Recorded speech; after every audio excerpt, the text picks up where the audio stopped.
Welcome back to the Chester Centurions Podcast, the show where we unpack the real stories behind entrepreneurial success, from bold decisions to hard-earned lessons. Today, I'm joined by Brad Miller, a serial entrepreneur whose journey has taken him from running a commercial farm in rural Canada to leading one of the world's most innovative indoor play and leisure businesses. Brad is now the driving force behind Global Leisure Group, a company that designs and delivers immersive indoor experiences across Europe, Asia, and the US, working with major brands like Warner Brothers and Ferrari World.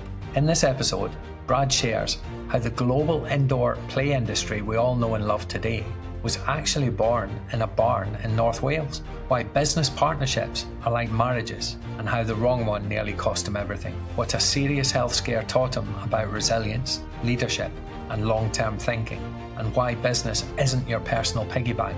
It's a living, breathing entity that must be protected and grown. We also dive into the importance of goal setting, the myth of work-life balance, and why surrounding yourself with top talent and never stopping learning is non-negotiable for long-term success. Brad's story is rich with perspective, packed with truth, and a reminder that real entrepreneurship is about grit, clarity, and guarding what matters. Let's dive in.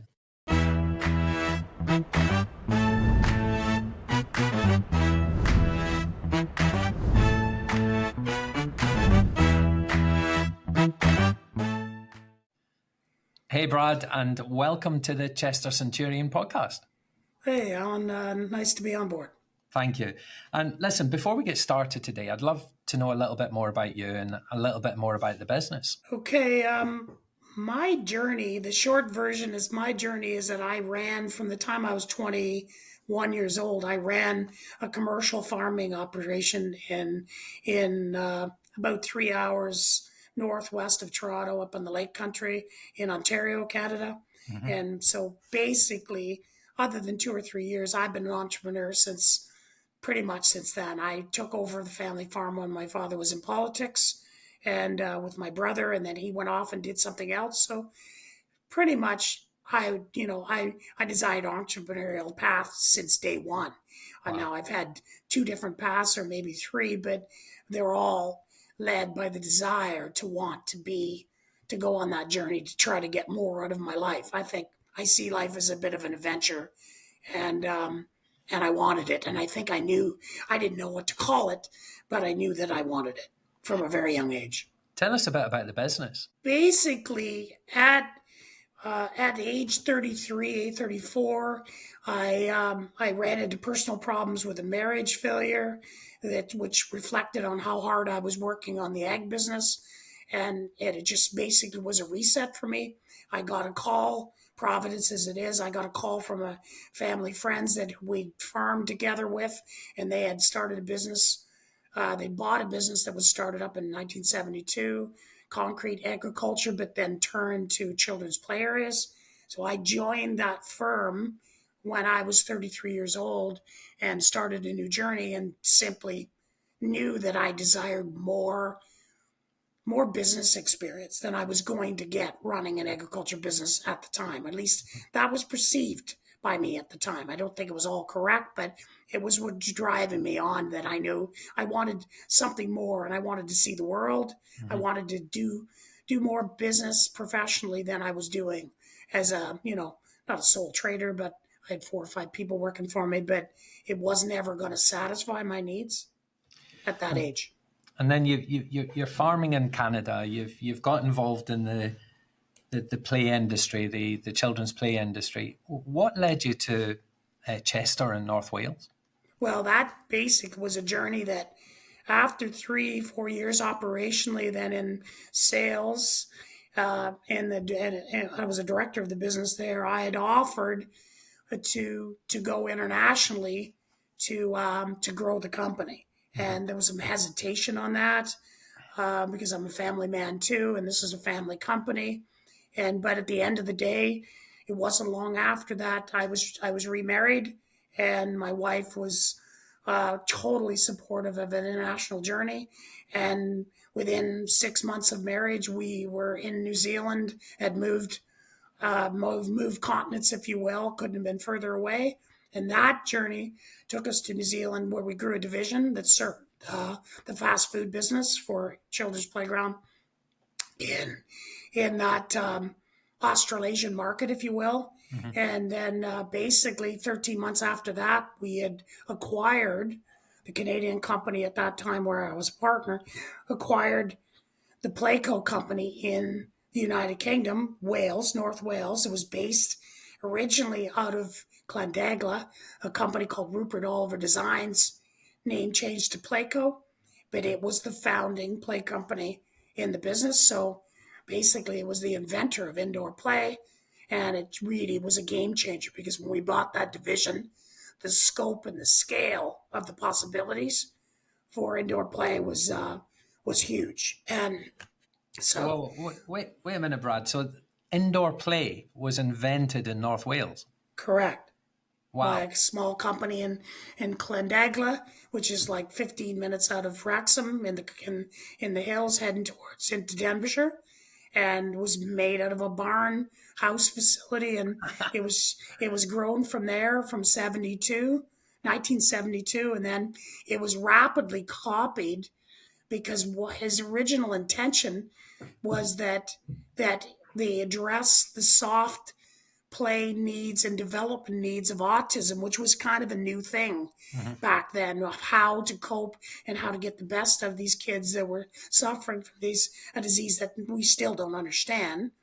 But that's how it started. It was a white room, sensory, light, sensory type scenario that built into, and before you knew it, the restaurant pub market in the UK grabbed on to the theory and said, hey, we need to develop leisure activities for our families. So really soft play was born out of those special need requirements. And that's really our company has a history back to 1972. We're 50 years old, 50 some years old. So, yeah. Wow. What an incredible story. Thank you for sharing that, Brad. And listen, where's the company now? If you gave us a sort of broad overview of what kind of facilities you're building now and designing, I know it's global, but what kind of work are you doing now? So basically, we've went through a series of merges. I did when I was a sole owner. I actually bought our company in the UK, which was then called SBI Global Play. My founding company over here in Canada was SBI by then. We did a name change. So SBI is one of our major brands even today. That's our soft play brand, if you will. And then basically we started adding product lines to it. I merged the business to an Italian company in 2007. I re-merged the business again and changed ownership to a Swedish ownership. And in 2012, where our head office is today in Malmo, Sweden, and we've done nothing but go ahead since that time. You choose there's some wisdom there. You choose your partners wisely, and it can be an exciting journey. You choose them wrong, and you can have disastrous consequences, which my merge in 2007 did.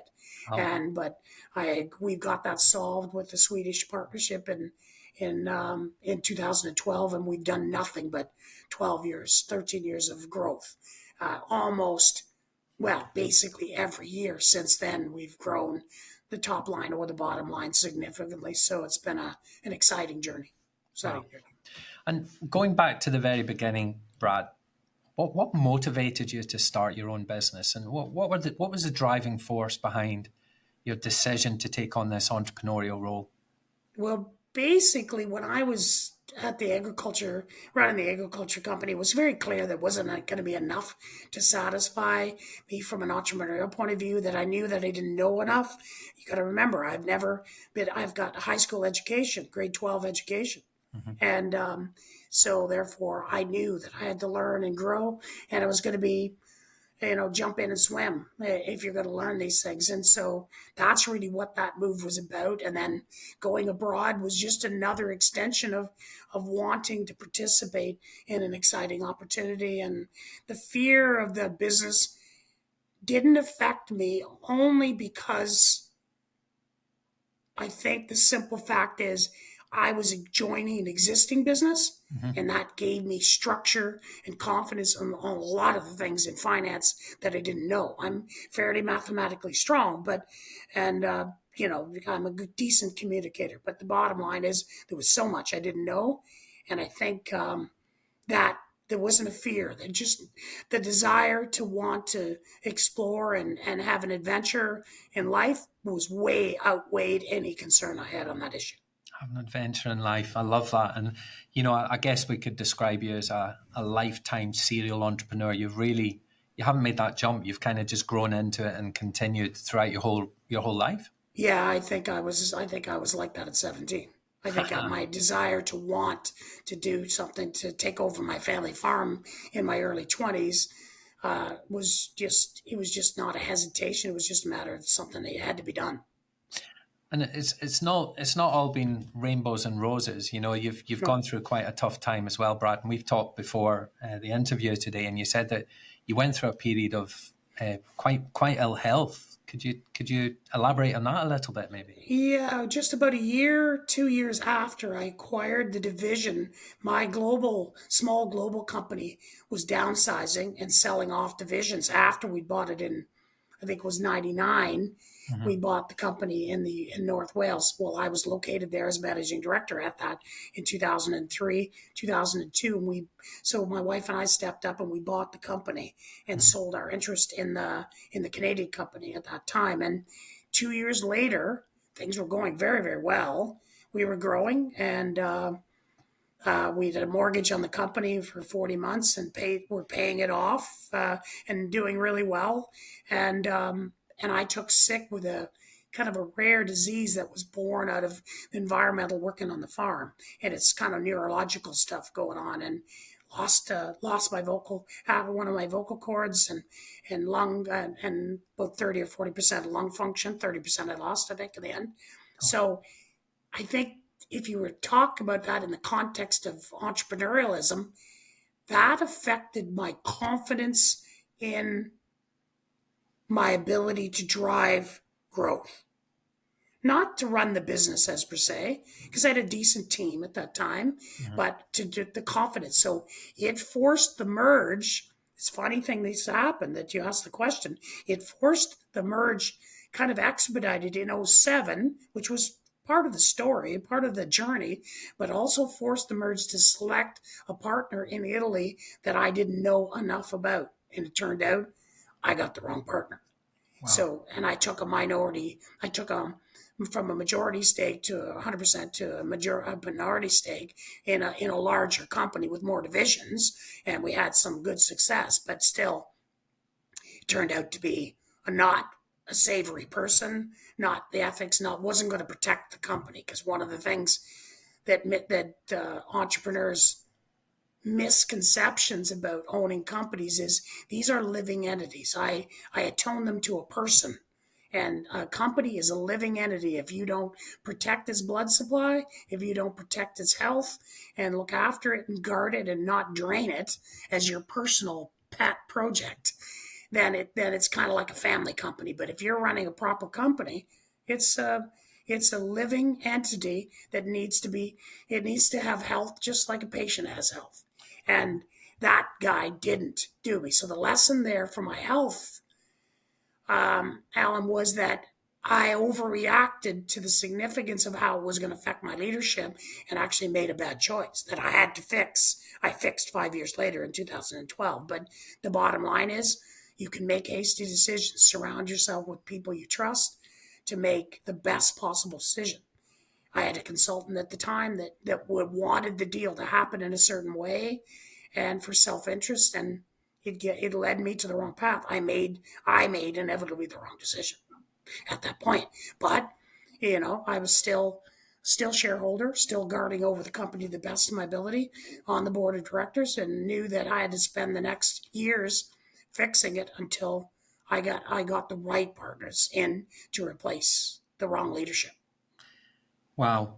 There's a lesson there, isn't there? I think I love the term that you used, that a business is a living entity and it's made up of people and... organism. It's an organism. It's an organism. I absolutely love that. You got to look after it. You got to feed it. You got to make sure it's healthy. Yeah, one of the main fallacies of entrepreneurs, everybody says, well, I'm going to be my own boss and I'll be free. Yes. and there's pressures and things that they underestimate. But one of the things they think that the finances of that company is their own personal plaything, and it's not. No. It never has been.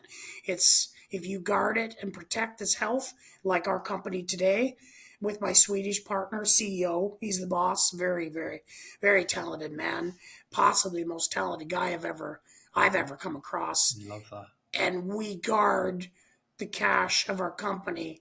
And because we do, we are a highly valuable, sought after company, and we can take on new and exciting projects because it's guarded over. And and my new partner from 2012 onwards shared that view, that's what you do.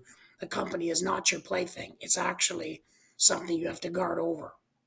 And I think there's a couple of other things there. There's definitely resilience. I mean, the fact that you've came through that illness, continued to look after the living entity that is your business. I mean, the resilience required for that is exceptional.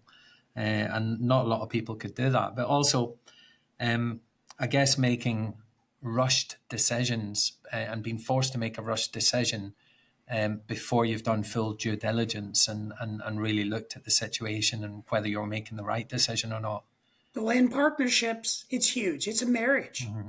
Partnerships are marriage. And I had fun being 100% owner of a business, and I've had everything between. I've owned everything from 10 and everything between. And that's all fine and good. And I believe in them because the synergies are exciting. But you have to choose partners because you are getting married. Effectively, you are married. It's just a business marriage. Wow. And if you don't choose wise, if you choose a wife wrong, you're in trouble. If you choose, or a partner, I should say, for everybody, there's lots of female entrepreneurs. If they choose the right partner to go along the journey and guard the same values that you guard, you're away. But if you choose wrongly in that partnership, you're in trouble. Yeah, very interesting. Very interesting. Yeah. Are there any other misconceptions you think that an entrepreneur should be wary of? Well, I think I touched on the fact that the freedom to make these decisions, to be the boss, comes with responsibility. Mm-hmm. To yourself, to your family, to your team that work for the company. You take on responsibility. Now, there are things that can be managed, but don't be under any illusion that when it comes to shoulder in the wheel, staff will, good staff, you can find a few people that will put their shoulder to the wheel and lean as hard into it as they own the business. That's definitely can happen, but mostly people are employed because they want to be employed. That's the life they want. They want a balance. They understand or want balance more than the entrepreneur quite often.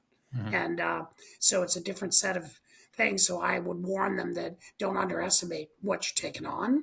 Mm-hmm. And because when it comes time to shoulder into the wheel, there's only one person that's going to have to do that and take lead.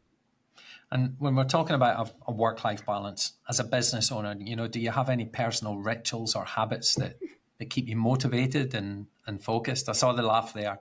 One exception, work-life balance. I'm from the old school. I'm not from the Gen Z or this new group of kids that are coming on that are under 30 and under. And there's some of them that are hungry and ready to go. And you are working for those people, trying to help them. But I'd say there's a ton of people that feel that they can have both. Well, I believe that's the case with very rare entrepreneurs that are so skilled and so talented that they are able to manage it. Because I think it's a fallacy. I think that I worked 60 to 80 hours my whole adult life until I was 55 years old. So I had one way to do it, and that is I have no reverse, and I'm stubborn, and I want to win. And it's not from talent. It's not that I exude talent. It's just that I wanted it worse than most people. So there you go. In a capitalist world, you wanting it more than the next guy is actually really, really matters. And yes, you can be the most talented person. And yes, I think those people can figure out work-life balance. I never did. It's only that I had a powerful wife that was strong. She understood what journey. We got married at 34. She was 33, 34. We got married late. So we understood who we are as people. We laid that out entrepreneurial. She had a professional path from before, and that's critical. So to think that you're going to find marriage balance as an entrepreneur, I think you need to stop kidding yourself and just say most people can't. If you're the 1% and can be the, you see the billionaires out there that actually can do it and they can do it all. Oh, I bow my hat to them, but that's not me. Me was, I wanted it worse than most people, and I was willing to give whatever it took. Not to say that I totally neglected my family, because that's not all fair either, but my wife held my feet to the fire and made sure that I did my husbandly and fatherly responsibilities. So it's like, that's kind of where that comes in. It comes from your partnership. Beautiful. Listen, we're moving faster than we've ever moved in history. I think the evolving business landscape is changing. Are there any specific strategies you use to remain innovative? Well, the one thing, let's go back a subject. The one thing that I would say, rituals, I did sit down before January 1st every year. Now, I'm not doing it right now because I'm more in semi-retirement mode, but when you're the leader of people and the leader of company, you're required to set the goals and paths and renew them at least every year. And so one of the rituals I did was January 1st, and this was taught to me by Eric Robinson, my first partner, and Eric and his wife were partners that brought me in as a minority partner, and he taught me that skill right off the bat. If you're going to lead people, you have to set goals and targets, and when you write them down, you visualize them, more often than not, they happen. If you miss them, and you've got lofty goals and you miss them, you haven't failed. You've just set a goal and you've just missed it. The next year you'll get it there. So that's a critical path for entrepreneurs, to set the stage of the 30,000 feet, what you want to happen every business cycle. And you can break that to quarters, but at very least once a year. It's a New Year's resolution as far as I'm concerned. And that's gold dust. Gold dust. Now back to your question about things moving fast. They are, and I'm staggered. I'm 63 years old, and I'm not. I don't have any intention to retire. But my point is, it's an incredibly fast-moving thing, and you need to learn and podcast and just never stop driving knowledge. There was a time in my 50s I got lazy on the subject. And as far as I'm concerned, I saw the effect in my business where I was leading those businesses. So if you're going to go on this journey, you have no choice to decide today that you're going to be a lifelong learning. You don't have a choice. Because if you stop learning, your team stops growing. If you stop learning, your team stops growing. Your company entity that you're responsible for is affected directly by your lack of understanding how to solve problems and move forward. So, and the team will run at the speed that you set. If you're running at high gear, they're running at high gear. If you set the speed at modest and you never get out of second gear, well, guess what? Your company's going to follow you. It's going to mirror image what you do. Incredible. Brad, that's gold dust right there. There's a few things I've written down.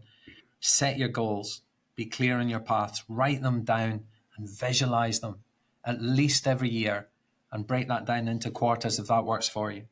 If I look back, Alan, at my financial goals, I told my first president when I was minority partner, we had a private conversation, and he told me what his financial expectations are by the time he was 50 or 60 years old. And he met them and exceeded them. I'm pretty sure. I don't know for sure, but I'm very confident he did. I took that, and because I didn't consider myself an educated guy as he was, I set my markers 50% of his. And that was a financial marker.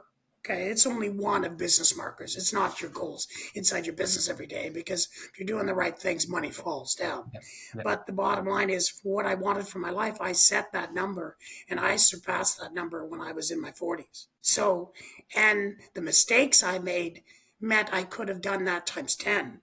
So, I've made mistakes. They cost me. Getting in a partnership in '07 cost me very, very dearly. And so you stumble and you fall. It's all about pick yourself up and get on. So, keep learning, keep going, pushing forward. Because now it was always relevant, but now with the speed of technological change, which means business change, how AI and things going to change business in the next 5 years. Well, man, you better get it. You better get on this horse and ride, because you better understand it, because it's going to change how people want to do business with you. And to say that I'm in semi-retirement road working on my agriculture company, I'm thankful I am, because I would have had to go back to school to keep up. Oh, wow, Brad, brilliant. Listen, talking about that, can you offer a glimpse into the future plans or goals for the business? What do you envisage as the next chapter? Well, there's two businesses going on right now, too, with me, because I'm not operational. Since 2017, I resigned running the division Global Attractions, which is our business. Our business is called Global Leisure, Global Leisure Group, which part of that is 5 or 10 brands. SBI is one of those brands. Global Attractions is another, amongst lots of different brands. That company keeps going from strength to strength. And I said in 2012, it was a private partnership. In 2020, January of 2020, we closed the transaction just before COVID hit, and which formed the Global Attraction Group, which we are owned controlling interest by a Swedish private sector group. And they're a venture capital group that invests on the market and puts a return. I think they own 15 or 20 companies, and they grow them, and they help support them. Highly professional group. The Swedes and the Canadians, me being Canadian, have a lot in common, and we just understand each other. And so it's been a great cultural fit as well. So I think that our company is really going to be a target for sale in the next year or two, because it's just a natural progressive.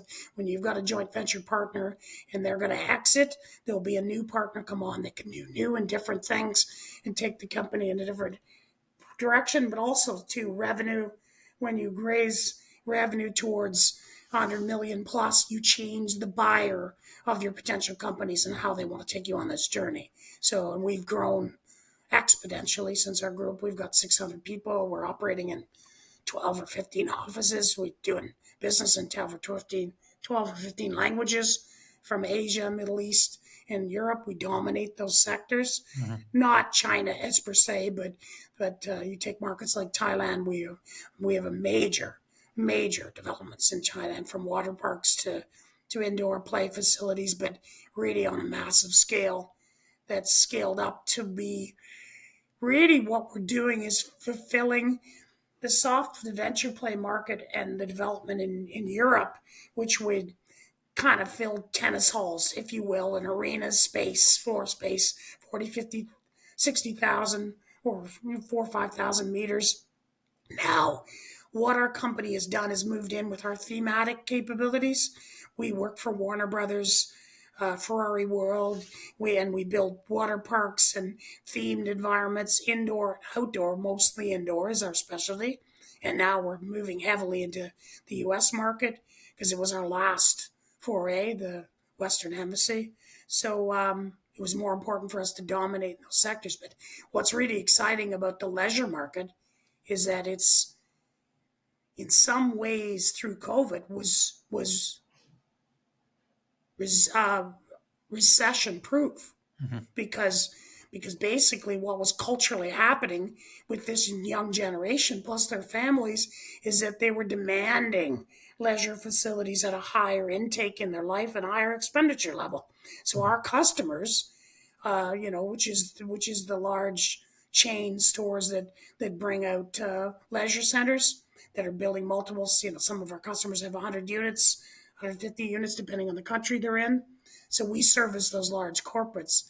The customer saw us through some very rough waters.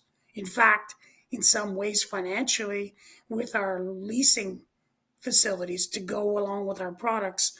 We're a self-contained solution providing company that our customers just turn one key. We design, build, and lease the facilities for them and find leasing for them. So it's a finance solution. So it really saw us through some amazing times. We've had unprecedented growth, up until this point.